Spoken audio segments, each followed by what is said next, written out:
حضرت میاں شیر محمد شرک پوری علیہ رحمہ فجر کی نماز کے بعد یہ ٹوٹیاں نہیں جس طرح ہوتی تو وہ چھوٹا سا برآمدہ تھا تو برآمدے کے اوپر بیٹھ کے وظائف کرتے تھے اور پھر اشراق کی نماز تک وہاں بیٹھتے اور پھر تشریف لے جاتے.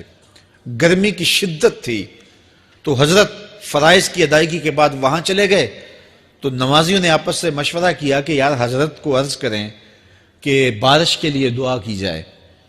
تو حضرت جا کے وہاں اپنے وظائف میں لگ گئے تو انہوں نے کہا چلو ہم مسجد کے سین میں کھڑے ہو جاتے ہیں, حضرت توجہ کریں گے تو عرض کریں گے. تو جتنے نمازی تھے وہ سارے صحن میں کھڑے ہو گئے اور برآمدے کے اوپر میاں صاحب وظائف میں لگے. جب آپ کی نظر پڑتی نا لوگوں کی جانب تو جتنے بھی نمازی تھے سارے ہاتھوں سے اشارے کر کے کہتے یعنی دعا کرو. زبان سے نہ بولتے, ہاتھوں کو ایسے ہلاتے اور یہ کہتے کہ ادھر آسمان کی طرف اشارہ کر کے کہتے دعا کرو. میاں صاحب پھر وظائف میں لگ جاتے. پھر جب میاں صاحب کی آنکھ اٹھتی نا تو یہ سارے ہاتھ اٹھاتے اور آسمان کی طرف ہاتھ اٹھا کہتے. میاں صاحب پھر وظائف میں لگ جاتے. جب 2-3 مرتبہ ایسا ہوا نا تو میاں صاحب کی ہنسی نکل گئی اور ایسے آسمان کی طرف دیکھ کے کہا چل ہن پا دے. کہتے ہیں بس یہ بات کہنے کی دیر تھی کہ چھم چھم می برسنے لگا. تو جب کوئی حضور کا ہو جاتا ہے تو رب اس کو اپنا محبوب بنا لیتا ہے. تو حضور کی محبت خدا کی محبوبیت کا ذریعہ ہے. اس لیے ہمیں حضور کا پیار اپنی روحوں میں موجزن کرنا ہے, حضور کی محبت اپنی روحوں میں اتارنی ہے, اور محبت اپنے تمام تر تقاضوں کے ساتھ جب روح پذیر ہوگی تو پھر ہمارا انداز زندگی بھی سنور جائے گا, ہماری آخرت بھی سنور جائے گی. محبت کے من جملہ تقاضوں میں سے سب سے بڑا تقاضا محبوب کی اطاعت ہے کہ بندہ جس سے پیار کرتا ہے اس کی بات مانتا ہے. یہ ہے دعوی محبت کا ثبوت, اس کی دلیل. اور حضور کے صحابہ کی زندگیاں دیکھیے کہ انہوں نے حضور علیہ السلام کے ساتھ کیسے پیار کیا. حضور کی محبت میں اپنی عادتوں کو بدل دیا. حالانکہ عادتیں نہیں بدلی جاتی. 2 سکے بھائی ہوں, رشتہ کتنا گوڑا ہے, اور ایک گھر میں پرورش پائی ہے, ایک گود میں پلے ہیں, ایک باپ کے گہوارہ تربیت میں رہے ہیں, لیکن طبائع میں اختلاف یہ ایک فطری بات ہوتی ہے. ہمارے پاس لوگ آتے ہیں 2 سکے بھائی ہوتے ہیں, ایک کی طبیعت ادھر کو جا رہی ہوتی ہے, دوسرے کا مزاج ادھر کو جا رہا ہوتا ہے. ایک سخت نرم مزاج ہوتا ہے اور دوسرے کی آنکھوں سے انگارے پھوٹ رہے ہوتے ہیں. ایک معاف کر دینے والا ہوتا ہے, ایک سخت غصیلا ہوتا ہے. ایک کی طبیعت کے اندر تلخی کی چنگاریاں ہوتی ہیں اور ایک کی طبیعت کے اندر نرمی کے پھول ہوتے ہیں. آپ نے بھی دیکھا ہوگا. تو یہ ایسا ہوتا ہے. اب اسی طرح کھانے پینے کی چیزوں میں طبائع کا اختلاف یہ فطری بات ہے. ایک کو ایک چیز پسند ہوتی ہے, دوسرے کو وہ چیز پسند نہیں ہوتی ہے. بعض اوقات ماں کو مسئلہ ہوتا ہے کہ یہ چیز اگر میں تیار کرتی ہوں تو میرا دوسرا بیٹا نہیں کھاتا, تو اس کے لیے بعد سے الگ سے کوئی چیز تیار کرنی پڑتی ہے کہ اس کی ڈیمانڈ یہ ہے اور میرے اس بیٹے کی ڈیمانڈ یہ ہے. مائیں مزاج سمجھتی ہیں. ایک آغوش میں پرورش پانے کے باوجود خون ایک ہے, گہوارہ تربیت ایک ہے, دودھ ایک ہے, لیکن طبیعتوں کے اندر اختلاف پایا جا رہا ہے. لیکن صحابہ کی زندگیاں دیکھیے, انہوں نے اپنی طبیعتیں بھی حضور کی طبیعت کے سانچے میں ڈھال دی. حضرت انس بن مالک کو کسی نے دیکھا کہ وہ شوربے سے کدو کے ٹکڑے نکال کے کھا رہے ہیں, تو کہا یہ کیا کر رہے ہو؟ کہا میں نے ایک دن حضور کو یوں کرتے ہوئے دیکھا تھا. تو طبائع کا اختلاف یہ ایک فطری اختلاف ہوتا ہے, لیکن صحابہ نے اس کو بھی چھوڑا اور حضور کی محبت کے سانچے میں ڈال دیا. پھر اس چیز کا انتظار نہیں کیا کہ حضور کا فرمان کیا ہے, حضور کی چاہت پہ اپنے مزاج کو بدلا. اللہ اکبر. حضور علیہ السلام مدینہ المنورہ کی گلی سے گزر رہے تھے, ایک گنبد نما مکان بن رہا تھا, اور ایسے مکان حضور کو پسند نہیں تھے. تو آقا کریم علیہ السلام نے پوچھا یہ مکان کس کا ہے؟ کہا فلاں انصاری کا ہے.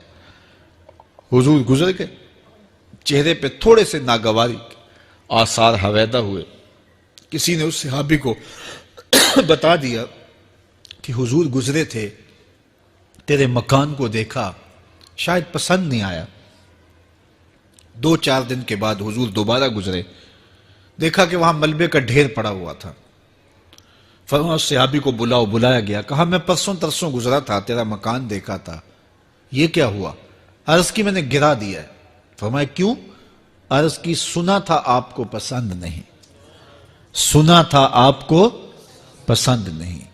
میں اور آپ دیکھیں ہمارا کیا کیا حضور کو پسند ہے, سر سے لے کر پاؤں تک, نجی زندگی سے لے کے سیاسی زندگی تک, اپنے امور ذات سے لے کر کے اپنی معاشرتی زندگی تک, ہمارا کیا کیا حضور کو پسند نہیں, اور ہر وہ چیز بدل دیں جو حضور کو پسند نہیں.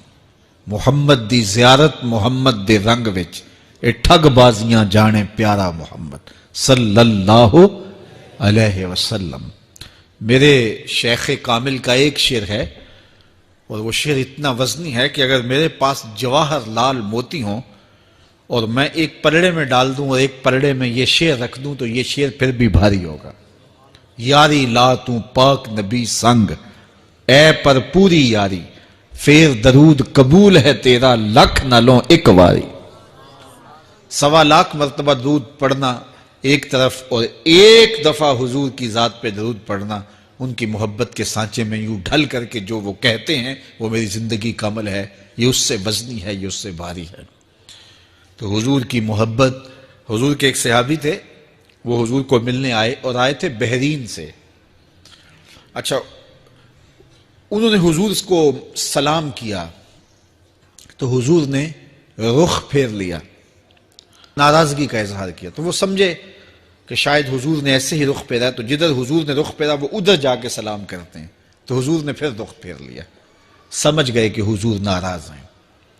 اب انہیں سمجھ یہ نہیں آ رہی تھی کہ ناراضگی کا سبب کیا ہے. وہ اصحاب رسول سے پوچھنے لگے کہ حضور مجھ سے ناراض لگتے ہیں, آپ میں سے کوئی بتا سکتا ہے کہ حضور کیوں ناراض ہیں؟ اللہ اکبر. آج تو کوئی بڑا باپ ہو, مرشد ہو, استاد ہو, ناراض ہو جائے اور شاگرد کو ناراضگی کی وجہ معلوم نہ ہو تو وہ الٹا ناراض آگے سے ہو جاتا ہے کہ میں نے جرم کیوں کیا ہے کہ استاد کا مزاج بگڑ گیا ہے. اللہ اکبر. لیکن ذرا دیکھیے, رنگ دیکھیے محبت کے. وہ صحابہ سے پوچھتا پھرتا ہے کہ حضور مجھ سے ناراض ہیں, مجھے بتائیے کہ کیا سبب ہوا.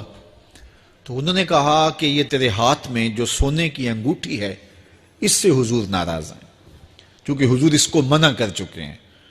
امت کے لیے سونا چاندی حضور نے امت کے مردوں کے لیے منع فرما دیا. صرف 4.5 ماشے سے کچھ کم کی انگوٹھی چاندی کی, اور وہ بھی عدد میں 1 ہو, شریعت نے جائز رکھی ہے. اگر 2 ماشے کی 2 ہوں گی تو پھر بھی جائز نہیں. عورت کو جائز ہیں 10 انگوٹھیاں پہنے, سونے کی پہنے, چاندی کی پہنے, یہ اس کا زیور ہے. مرد کو زیور کی ضرورت نہیں ہے, زینت کی ضرورت نہیں ہے. لہذا مرد کے لیے 1 انگوٹھی رکھی گئی ہے, وہ بھی اس لیے کہ اگر وہ کہیں مشکل میں ہو تو اس کو بیچ کر کے 2 وقت کا کھانا لے سکے. باقی اس کے لیے انگوٹھی 4.5 ماشے سے کم کا چاندی یا سونا 1 ماشا ہی کیوں نہ ہو اس کے لیے جائز نہیں ہے. تو اس نے سونے کی انگوٹھی پہن رکھی تھی, لیکن اسے حرمت کا پتہ نہیں تھا. تو اس نے کہا کہ حضور مجھ سے کیوں ناراض ہیں؟ تو صحابہ نے کہا شاید یہ اس انگوٹھی کی وجہ سے ناراض ہیں. تو اس نے یہ نہیں کہا کہ مجھے تو پتہ ہی نہیں تھا, میرا کیا قصور. خیر, اس نے انگوٹھی اتار کے حضور کو پیش کرتے کہا حضور آپ اس وجہ سے ناراض ہیں؟ حضور نے انگوٹھی پکڑی اور ایسے پھینک دی. ناراضگی کی وجہ ختم ہو گئی. وہ بیٹھ گیا, بات شروع ہو گئی. اللہ اکبر. جب سلسلہ کلام ہوتا رہا, جب مجلس برخاست ہوئی, لوگ اٹھ کے گھروں میں جانے لگے, وہ بھی اٹھا اور الٹے پاؤں سے پیچھے چلا.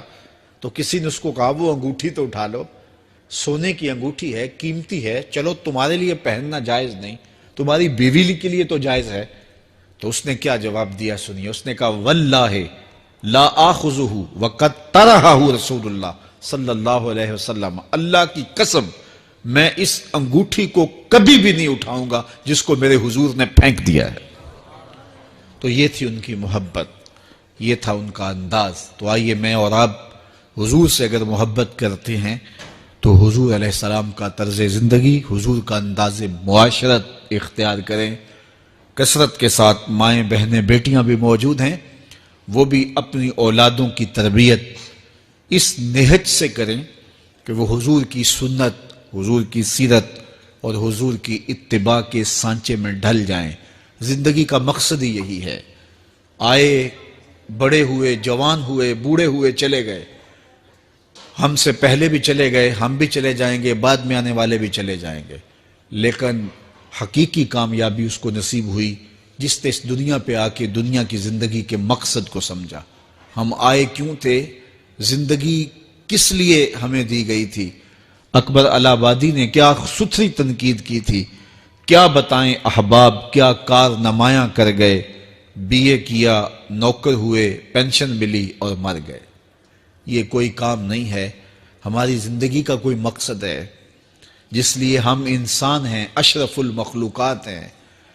دیکھیے گدھا سارا دن بوجھ اٹھاتا ہے، اللہ اکبر۔ میرے صاحب نے ایک گدھے سے بھی ایک موازنہ کیا ہے کہ سارا دن جو ہے وہ بوجھ اٹھائے اور کام کرے، اور پھر مالک اس کو غذا بھی نہ دے، وہ جا کے روڑیوں سے اور باہر سے جا کے چر کے پھر آ کے کام مالک کا کرے، مالک اس کو دے بھی نہ، اور وہ باہر سے کھا کے آئے اور کام مالک کا کرے۔ تو اگر بندہ ہو کے، انسان ہو کے اگر نہ کرے تو میرے حضور نے ایک لمبی ربائی ہے، اس میں آخر میں لکھتے ہیں تو چنگا یعقوب یا کھوتا تینوں شرم نہ آوے، کہ اگر وہ ایک گدھا بھی کام کرے، اپنی پیٹھ پہ بوجھ لا دے، اور تو اپنے مالک کے لیے کچھ نہ کرے، اور ساری نعمتیں مالک نے تجھے دی ہیں اور عزتیں اور آبرویں تیرے نام کی ہیں، اور تو اس کا حق ہی ادا نہ کرے، تو پھر کس طرح تیرے سے، تو پھر اولئک کل انعام بل ہم اضل، فرمایا تو چوپایا ہے بلکہ چوپایوں سے بھی بدتر ہے۔ تو میں اور آپ اپنے آپ کو انسان ثابت کریں، آج موقع ہے۔ سے ثابت نے اجے حواس تیرے، سے ثابت نے اجے حواس تیرے، کر لے نیکیاں رج کے تو، اڑیا رب رسول کیوں پل بیٹھوں، آ رب رسول ول پج کے تو، آئی موت ایتھے رہسن کم تیرے، آئی موت ایتھے رہسن کم تیرے، نیکیاں کر لے بھج کے تو، کی آکھ سن لوگ یعقوب تینوں، جب ٹر پیوں سر منہ کج کے تو۔ وہ وقت آئے گا جب تنیاں باندھ دی جائیں گی، جب دونوں جانب سے کفن باندھ دیا جائے گا، پھر پردہ ہٹا کے دیکھا جائے گا، پھر بند کر دیا جائے گا۔ وہ لمحے کتنے دردناک ہوں گے، وہ گھڑیاں کتنی دردناک ہوں گی۔ آج مجھے اور آپ کو اللہ نے موقع دیا ہے، تو آج حضور کی سیرت کو اپنانے کا، اپنی روحوں میں اتارنے کا عزم کر کے